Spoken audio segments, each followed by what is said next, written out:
Jangan lupa subscribe YouTube channel Metro TV News dan jangan lupa nyalakan notifikasinya. PPATK diketahui telah memblokir 68 rekening FPI. Hal ini dilakukan setelah pemerintah resmi menetapkan FPI sebagai organisasi terlarang pada 30 Desember 2020. Lalu apa alasan PPATK membekukan rekening FPI? Kita sudah terhubung dengan Kepala PPATK Dian Ediana Rai. Selamat malam Pak Dian. Selamat malam Pak Ade. Pak Dian, apa saja pertimbangan PPATK membekukan rekening FPI dan apa landasan hukumnya, lalu atas permintaan siapa, Pak Dian?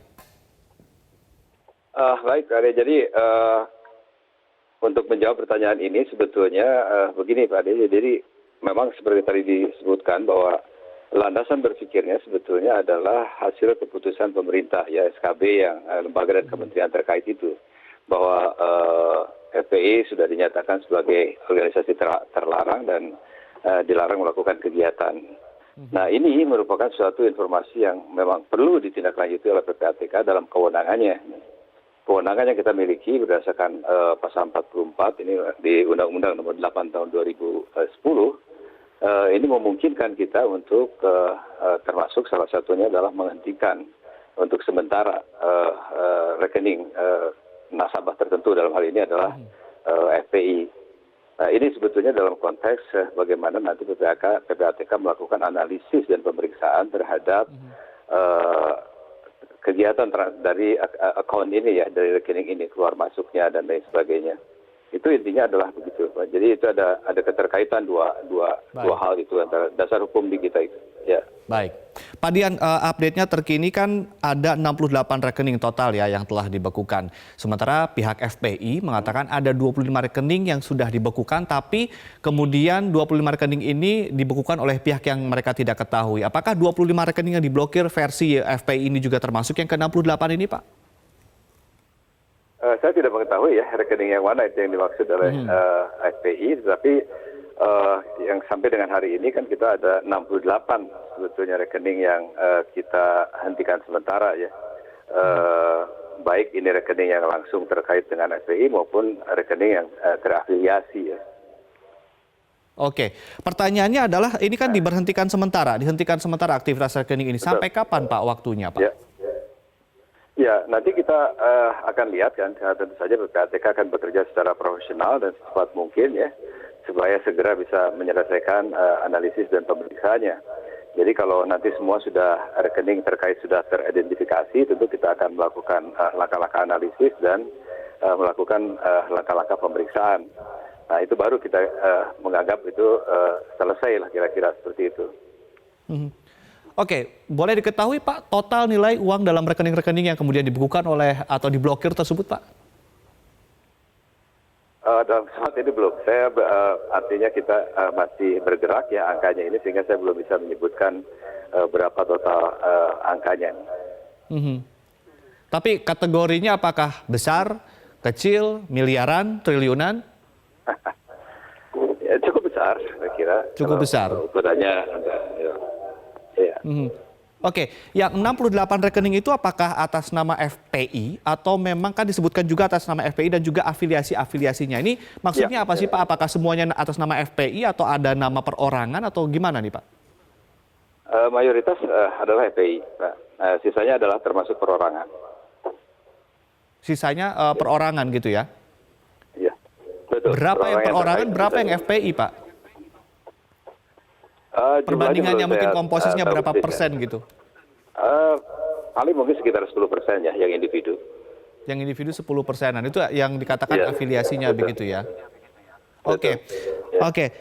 Ini kan PPATK menggunakan bahasa dibekukan atau diblokir, dan apa nanti konsekuensinya nih Pak? Kalau mungkin masyarakat juga ingin tahu untuk masalah ini. Ya, sebetulnya penggunaan istilah diblokir atau dibekukan itu memang bahasa masyarakat ya Pak, supaya tidak terlalu teknis saja, supaya bisa dimengerti sebetulnya. Kalau bahasa undang-undangnya adalah penghentian sementara sebetulnya namanya, atau temporary suspension dari dari suatu kegiatan rekening tertentu Pak. Tapi kan dampaknya sama. Oleh sebab itu memang komunikasi saya menggunakan bahasa yang mungkin lebih bisa dimengerti lah, tidak terlalu teknis legal. Baik. Oke, tadi Pak Dian mengatakan totalnya bisa dikategorikan cukup besar, tetapi nanti pertanyaannya adalah apakah ada kejanggalan atau transaksi mencurigakan dalam hasil analisisnya. Nanti kita akan ulas lebih detail usai jeda. Dan pemirsa tetaplah bersama kami, Prime Time News segera. Kita kembali lanjutkan perbincangan bersama dengan Kepala PPATK Dian Ediana Rai. Pak Dian, tadi pertanyaan yang kemudian saya sempat lontarkan sebelum kita jeda.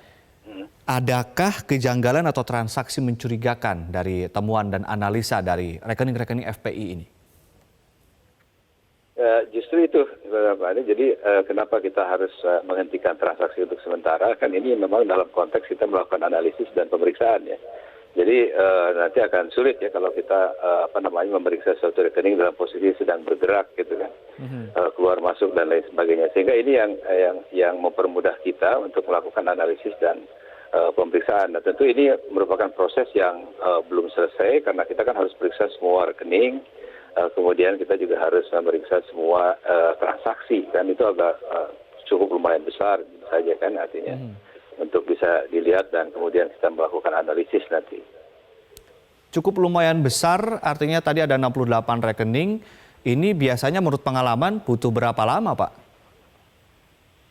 Ya mudah-mudahan tidak terlalu lama ya.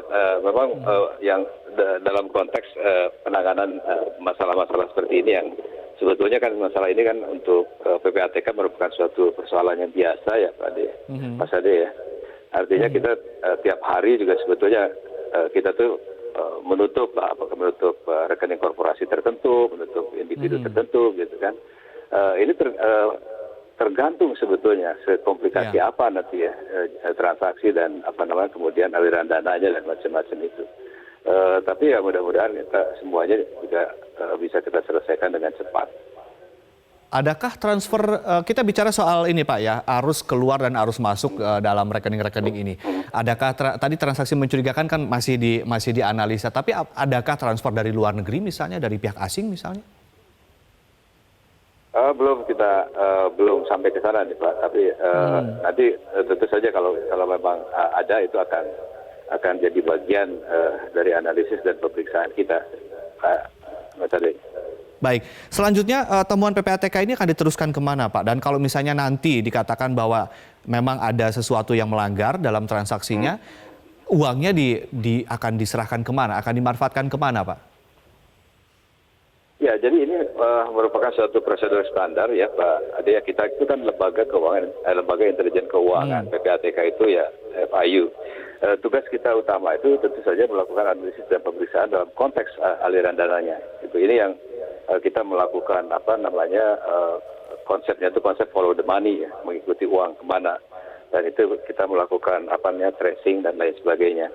Dan itu adalah produk akhir kita adalah hasil analisis atau hasil pemeriksaan. Ini kemudian kita akan serahkan kepada aparat penegak hukum ya, dalam hal ini kepolisian misalnya.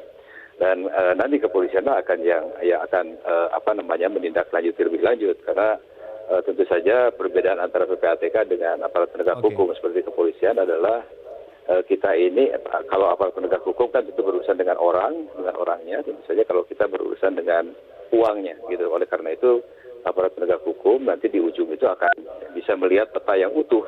Ini adalah antara orang atau organisasi dengan uangnya gitu.